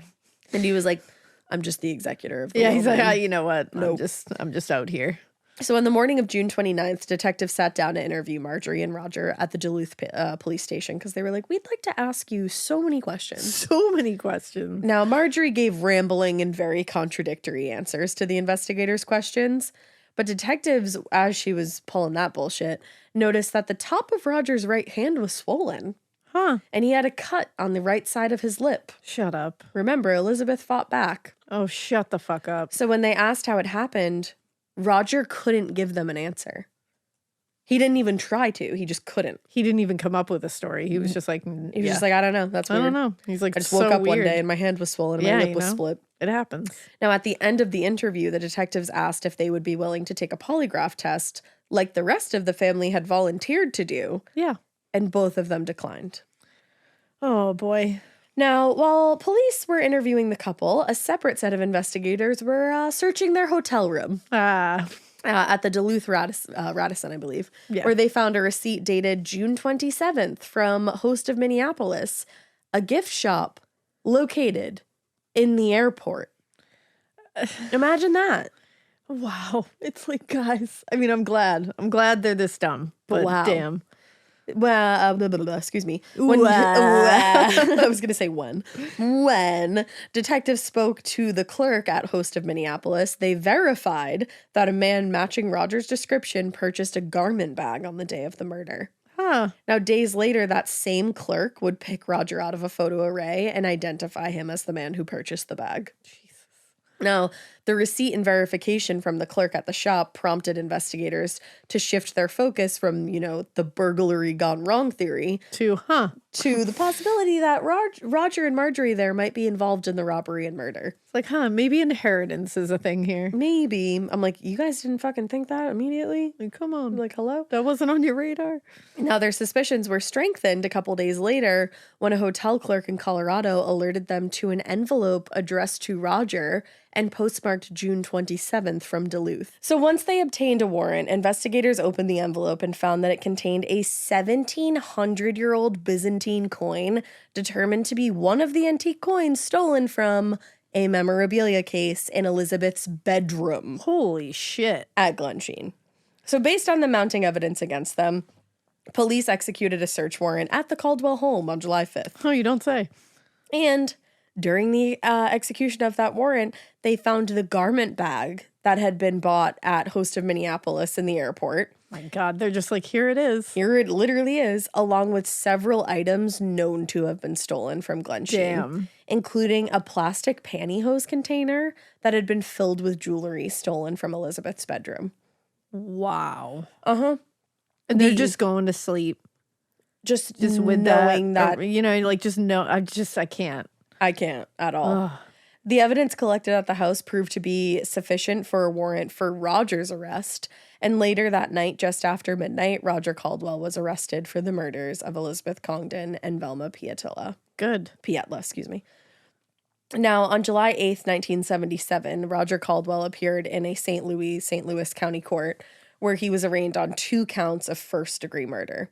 Now, meanwhile, Marjorie, who hadn't been charged with anything just yet, hired Minneapolis criminal attorney Ronald Meshbesher to present her during the proceedings. In a statement to the press, Meshbesher said that Marjorie was considering possible lawsuits against investigating authorities and the press. Whoa. He explained the press coverage in many cases has concerned her. They paint a grim picture of her alleged involvement in this matter. Oh, boy. It's like her mother's stolen jewelry was in her home along with like a 1,700-year-old coin. That's not a great look for her. Not a great look for her. Now, while her husband was being arraigned for the murders of her mother and Velma, Marjorie was in Minneapolis scheming for a way to get herself out of trouble. According to Meshbesher, Marjorie needed to stay in Minneapolis to care for her son, who was, quote, suffering from a very serious asthmatic condition. Oh, we're still playing that card. Still going for that. I think he did have asthma. Yeah. He just didn't have cystic fibrosis. Now, he also explained that she may need to ultimately return to Colorado for the sake of his health. Okay. AKA outrun the police. Yeah, like she might need to run away from you. They're going to come get you. Yeah. Now, whatever her reasons were for avoiding the press and authorities, Marjorie wasn't entirely wrong about how she was being portrayed in news reports. As soon as reporters learned of the investigation into Roger and Marjorie, it didn't take long for them to dig up all of the information related to their criminal investigations and remember those fraud charges in Colorado. Oh, yeah. And there were also several family members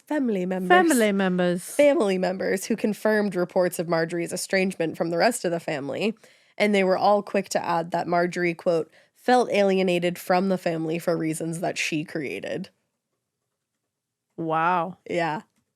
Uh-huh. Okay. Now, on July 14th, detectives in Colorado located a safety deposit. I'm really losing it here, you guys. Deposit. They located a safety deposit box at Golden State Bank opened by Roger on June 28th. Oof. The day after everything happened.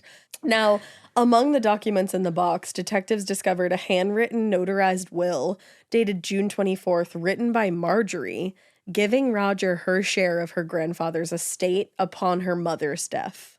Whoa. Assuming it was all legal, the document meant that in the event of Elisabeth Congdon's death, Roger Caldwell could receive roughly $2.5 million. Holy shit. How strange. That's really wacky. Mm-hmm. That just a couple days before she died, you had the wherewithal to write that. Coincidence is coincidence, you know? That's the thing. Now, given that it was dated just a few days before the murders were committed, Marjorie's handwritten will looked to detectives like a very good motive for murder. Sure did. Now, a month later, on August 5th, Roger was indicted by a grand jury for the murders of Elisabeth and Velma. And among the strongest evidence in the indictment was the newly written will, which may have implicated Marjorie into the plot to murder her mother. And probably by no coincidence, just a few days after Roger's appearance in court, Marjorie went to the Minnesota Police Department to report that a man, quote, dressed like a cop had attacked her with a razor at her son's apartment, telling her to stay away from Duluth and to not help her husband.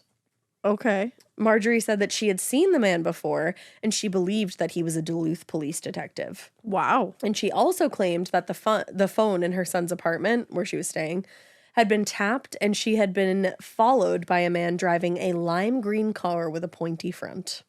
Okay. So now she's basically trying to say, like, you guys are intimidating me. Yeah. Which I don't know if that's true or not. Personally, I doubt it. Marjorie did have slashes on the left side of her face, her left breast, and her left shoulder. Jeez. But the doctor who treated her wounds at Mercy Hospital told investigators that he believed they were self-inflicted. Eek. So, yeah. Now, on August 11th, investigators released a statement about Marjorie's supposed attack, telling the press, "We have no reason at this time to believe that an assault was perpetrated on Miss Caldwell, as reported."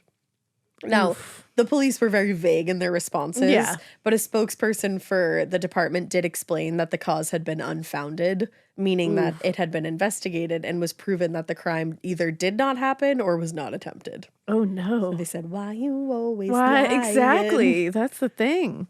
Marjorie's claims about being attacked were very clearly an attempt to undermine the investigation into the murders and the public's faith in the Duluth Police Department.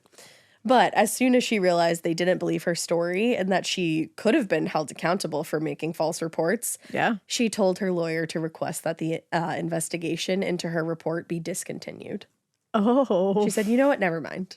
That happened, but don't investigate it. Yeah, don't do that. Girly pop. Don't do that. So Roger appeared in court again on February 27th, where he pleaded not guilty to both charges of first-degree murder, and a trial date was set for early April. Now, due to the prominence of the case and the heavy coverage that it was getting in the press, the judge, Jack Littman, he ended up moving the trial from Duluth to Brainerd, Minnesota. Mm-hmm. And he explained the decision, saying, the Congdon name has been known here for a century. And then he noted the numerous streets, schools, and other landmarks that were bearing the family's name, and added that the familiarity, I can never say that. That's a hard one. It is, could potentially prejudice jurors. Okay. So he was like, you'll get an unfair trial. Basically. Yeah, like that won't be sick for you. Yes. So in Brainerd, the trial finally began on May 9th, 1978, with prosecutor John DeSanto summing up the case in his opening statements. He told the jury, these murders were motivated crimes. And he said Roger was experiencing an, quote, almost unimaginable buildup of financial pressures and believed that the money from the inheritance would solve all of his problems. Makes sense. Yep. And over the course of 4 weeks and testimony from 103 witnesses, the prosecution laid out their case against Roger, mainly focusing on the extent of his and Marjorie's financial problems, fraud, and incredible debt.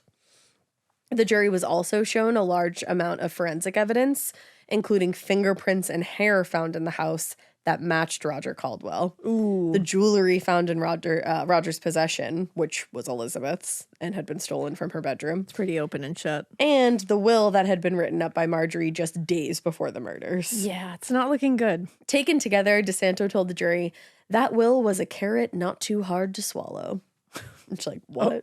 Okay. I don't know. You're like, so you're saying? I was like, what exactly does that mean, sir? I'm not really sure. I don't know. It's a we'll carrot. Take it, though. Sure. So Roger's defense attorney put carrots aside. Douglas Thompson just tried to undermine the state's case by calling the key testimony given on behalf of the prosecution into question. For example, they said the cuts on Roger's hands and face that investigators believed to have been caused during the attack on Elisabeth could have come from anywhere. Yeah, of course. He didn't remember where. No, but they could have come from anywhere. Again, who doesn't wake up with abrasions? Yeah, all the time. Like, do I wake up with random bruises? Yes. Do I wake up with a split lip unexplicably? No. Never happened to me. So Thompson argued that the small injury above Roger's lip was actually a cold sore, not a wound. Don't be rude, okay? Yeah. He's got he's got a cold sore. Investigators were like, there's a difference between like a split lip and a cold sore, but okay. Absolutely. Now, while much of his time was spent undermining the prosecution's argument, Thompson's primary tactic was to shift blame away from his client and toward Marjorie. In his cross-examination of the Caldwell's former attorney, David Arnold, Thompson kept a tight focus on the fact that the vast majority of the financial problems were the result of Marjorie's impulsive, reckless spending. Mm-hmm. But the problem was that Marjorie had an alibi, which placed her in Colorado on the morning of the murders. Ooh, slippery Marjorie. Slippery Marjorie. And the forensic evidence suggested that whoever had killed Velma and lifted her body onto the window seat would have required considerable strength. There you go. So while you may want to point the finger there at Marjorie, I think it might have been Roger who was there that morning. I think you might be right. So compared to the robust case presented by the prosecution, Thompson's case was brief and pretty weak. Yeah.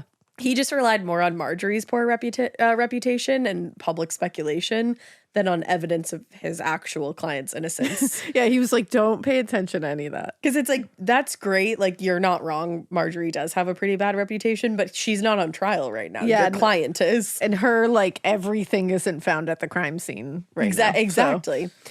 Now, closing arguments were presented on July 5th, during which prosecutor John DeSanto addressed Thompson's attempt to deflect blame onto Marjorie. He told the jury that if Marjorie was involved at all, it was in creating the will, which he called a desperate attempt to persuade Roger Caldwell to go to Duluth and commit murder. He reminded the jury, though, that this case was about the act of murder, and in that regard, the evidence pointed directly at Roger Caldwell. So the jury deliberated for 3 days before finally returning guilty verdicts on both counts of first-degree murder. You guilty. Guilty. When the verdict was read in the courtroom, Roger turned to the jury and said softly, "You're wrong." Just turned to them and said, "You're wrong." And then I wish one of them just said, "No, I'm not." Maybe they did. I didn't find that, but they may have. Incorrect. Wrong. You're wrong. You are. Imagine they just kept going back and forth. And then the judge had to be like, okay. He's like, this was a murder trial. Chill. So outside of the courtroom, John DeSantos indicated to the press that while Roger's trial had come to an end, the case was far from concluded. He told them this was just the end of step one. And when asked if he intended to go after Marjorie next, he replied, probably. That's all I can say right now. Wow, that's casual. I love that he was just like, yeah, probs. Yeah, probably. I'll see how it all shakes out, you know? Now, 2 days later, on July 10th, Roger was sentenced to 2 consecutive life sentences for the murders of Elisabeth Congdon and Velma Pietila, and sent to Stillwater State Prison to begin serving his sentence. Bye, Roger. The next day, Marjorie was arrested on 2 counts of first-degree murder and 2 counts of conspiracy to commit murder. I love that he just said probably, and then immediately it was like, and here you go. Now, on August 18th, 1978, a grand jury was convened, and Marjorie was indicted on 2 counts of aiding and abetting murder in the first degree and 2 counts of conspiracy to commit murder. Bye, you would think. I don't know. In the indictment, the prosecutor alleged that Marjorie, quote, coaxed her husband into killing her mother by signing over to him 3 days before the murder her interest in one of the trusts worth $2.6 million. With regard to Velma's murder, the prosecution argued that, quote, her death should have been foreseeable as a probable consequence of trying to kill Congdon. Oh, God. It's so awful. Like, I mean, obviously Elizabeth's murder is brutal and awful and tragic in its own way. Of course. And then, but like Velma was just like wrong place, wrong time. She was just collateral damage. Yep. And it's like, that is so tragic. Horrible. But they said because like her death was foreseeable and a probable consequence. Absolutely. Marjorie should be held equally responsible. Yeah. And just like the previous case, the considerable media coverage presented a challenge in trying it. So Marjorie's case, too, was moved from St. Louis to Dakota County in January. Okay. With the jury selection scheduled to begin in early of April 1979. Now, opening statements began on April 27th with John DeSanto telling the jury that Marjorie had convinced her husband to murder Elizabeth, her mother, in order to access her inheritance. And in a case closely resembling the one that he made against Roger Caldwell, DeSanto gave a detailed description of Marjorie's troubled and troubling financial history, her fraud attempts, and he pointed specifically to a recent conversation she'd had with an acquaintance where she said, quote, "The only way to get out of my financial troubles is my mother's death." Wow. Like, girl. Wow. First of all, who the fuck says that? And second of all, who the fuck says that and then acts out on it? And who hears that and is just like, well, I guess I'll go about my life now. Like, I'd be like, what the fuck? Luckily, that person was like, hey, she said to me. Thank goodness. But given the amount of detailed information the prosecutor had dug up related to Marjorie's fraud and financial problems, and the fact that a total of 167 witnesses were called, the trial dragged on for 2.5 months. DeSanto's argument was essentially the same that he had presented against Roger Caldwell. She convinced her husband to murder her mom in exchange for a significant portion of her inheritance, then conspired to cover up her involvement with a series of lies and deceitful attempts to place the blame on Roger. Now, for his part, Marjorie's defense attorney, Ronald Meshbesher, took a similar approach as to that of Roger's attorney, which, like, I don't know why he would do that when he just lost. Yeah, it didn't seem to work out. But he suggested that the crime could have been committed by any one of the other family members who stood to inherit money from Elisabeth's estate. It's like, were all of them in the same kind of dire straits that it's Marjorie like, come on, was? I mean, I know you got to do your job, but, like, that was weak. Really? Now, one of Meshbesher's primary targets was Elisabeth's nephew, Thomas Congdon, also the executor of her will, who hired a private detective in the weeks following Elisabeth's death. Ooh. That was probably to find out who murdered her, in my opinion. Yeah, I would say so. Right? But Meshbesher repeatedly reminded the jury Furman, who was the private detective, or one of his associates was conveniently nearby each time a piece of evidence appearing to incriminate the Caldwells was discovered by police. Huh. So basically he was trying to say that, like, Thomas or the private investigator was, like, planting evidence and giving it to the investigators, but it's like, did they plant the evidence inside of Marjorie and Roger's home? Yeah, exactly. And at the airport? That's the thing that kills me. I'm like, yeah, okay. And then they went and told the guy, like, point this specific man out in a lineup. Like, what a conspiracy theory. Yeah, I don't think so. So essentially, his approach to Marjorie's defense was just to create enough doubt in the minds of the jury that they simply couldn't find her guilty beyond a reasonable doubt. And it worked. Oh, no. It worked. What? On July 21st, 1979, after just 1 day of deliberation, the jury returned verdicts of not guilty on all counts. I'm shocked. Isn't that crazy? When reporters asked one of the jurors why they voted to acquit, she responded, "Oh, I'm not saying, but it was all Marge and Mr. Meshbesher." Marge. Wow, just Marge. Your girl? You know Marge. Later, that same jury member called Marjorie and asked her for an autograph for her mother. I'm sorry, what? The jury member called Marjorie and was like, "Hey, my mom's a big fan. Can I get an autograph?" I'm not sure what to say about that. What is there to be a fan of? I'm not sure. So, when asked whether the outcome in Marjorie's case called for a new trial for Roger, John DeSanto strongly disagreed and said, "I think the jury said we didn't prove Marjorie Caldwell did it. I have no doubt whatsoever that Marjorie Caldwell is guilty." Wow. We couldn't prove it, but she's guilty. Oh, that's awful. Yeah, but don't worry. The rest of her life was not great. Okay. But before we get there, on September 20th, 1979, a post-conviction relief hearing was held in Duluth where Roger Caldwell sought a new trial based on a handwriting analysis that uncovered during Marjorie's trial that could have influenced the outcome in his case. Huh. Mm-hmm. On April 21st, 1980, after seriously considering the arguments, Judge Littman determined that the evidence presented in Marjorie's trial wouldn't have swayed the jury in Roger's case, so his request for a new trial was declined. Bye. However, on appeal, the state Supreme Court disagreed with that judge and did overturn Roger's guilty verdict. What? Citing the significance of questionable fingerprint evidence used to convict him. Come on. Now, on September 1st, 1982, after serving more than 5 years in prison, Roger was released from Stillwater, pending a new date for a retrial of the case. Now, rather than go through the entire case again, DeSanto offered Roger a plea deal where he would plead guilty to 2 counts of second-degree murder and make a full confession in exchange for a sentence of time served. What? So Roger agreed to the deal, but unfortunately, his confession didn't offer any new insight into the murders or information that they could have used to go after Marjorie. So they both kind of got away with this. Now, 6 years later, on May 18th, 1988, Roger actually ended up ending his own life at his childhood home in Pennsylvania. Oh. He had been suffering from rheumatoid arthritis and alcoholism for many years, which contributed significantly to his depression. And I don't know, maybe he was living with some guilt. Wow. But in the years following his release, he lived in constant fear of being reincarcerated for the crime. And he struggled to maintain employment and any kind of independence because of that. Damn. And something that was particularly difficult for him, he said, was that Marjorie completely abandoned him once he went to prison. Oh my God. And provided no financial support of any kind.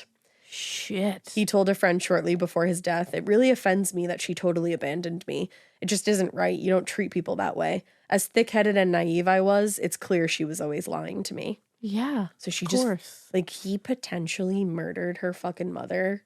Like, personally, I believe he did. Holy shit. And then she just was like, "Thanks, bye." After he went to prison for like 5 years. Yeah, it was just like, oh, well, that's that. And didn't get anything that she had promised him. Shit. Allegedly. Now, after her acquittal, Marjorie resumed and ramped up her suspicious behavior, compulsive lying, and fraud in ways that no one could have expected.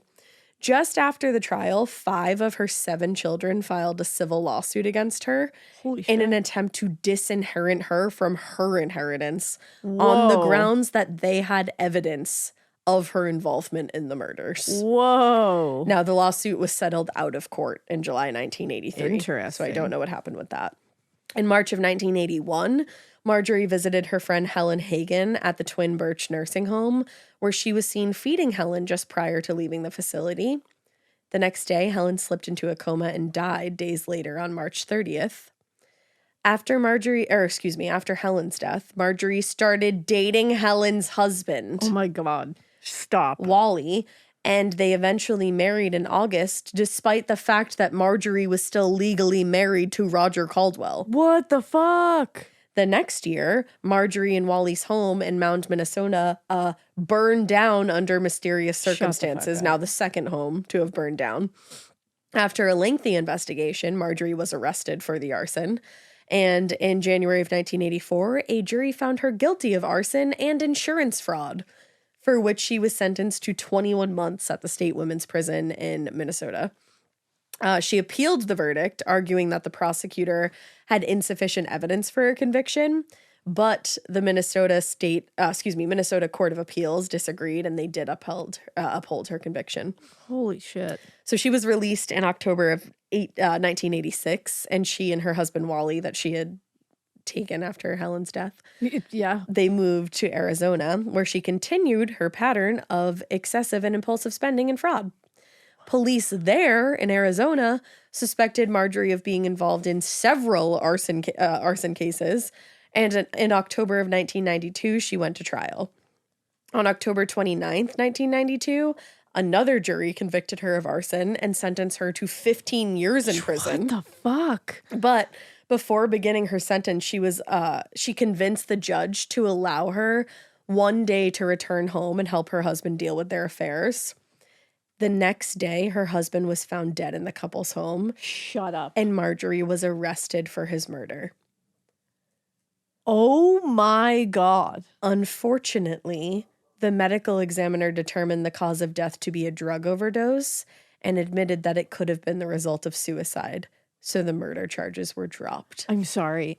How does this woman have all this shit happen around her and no one's connecting any dots? Like, they're trying, but she just keeps skipping out on it. So she served her sentence for the arsons, that 15-year sentence, at the Arizona State Women's Prison in Goodyear, Arizona, but she was granted earned release on January 5th, 2005. So she did not serve her full sentence. And after her release, she decided to remain in Tucson, where she continued the pattern of behavior that plagued her for nearly her entire life, including arrests for theft and fraud as recent as 2007. What? And that is the story of the murders of Elisabeth Congdon and Velma Pietila and Marjorie. Wow. Who just did a whole bunch of shit and like kind of got caught, but never got held accountable. Wow. Yeah. That's unbelievable. Isn't that a harrowing tale? That is a harrowing tale. She may have murdered 1, 2, 3, 4 people and never spent time in prison for murder. Wow. Isn't that never went to prison for murder? I am just like shook. And may have killed 4 people, allegedly. Wow. Fucking what a wild. tale. Harrowing. Damn. So there's that for our return from the paranormal. Okay. Jeez. And poor Elisabeth and poor Velma. And poor Velma's husband. Yeah, just like this. And poor Helen. Sad. Yeah. And like Roger Caldwell, I don't know about him. They're just out there trying to do their best. Yeah, not Roger. Not Roger. I mean Velma and Elisabeth. Yeah. And Helen probably. Yeah. Just really, really tragic case. She is a dangerous woman. Yeah. Yeah. Damn. But we hope you keep listening. Yeah. And we hope you keep it weird. But not so weird that you pull any kind of Marjorie, because Marjorie is scary. Yeah. Bye. Bye.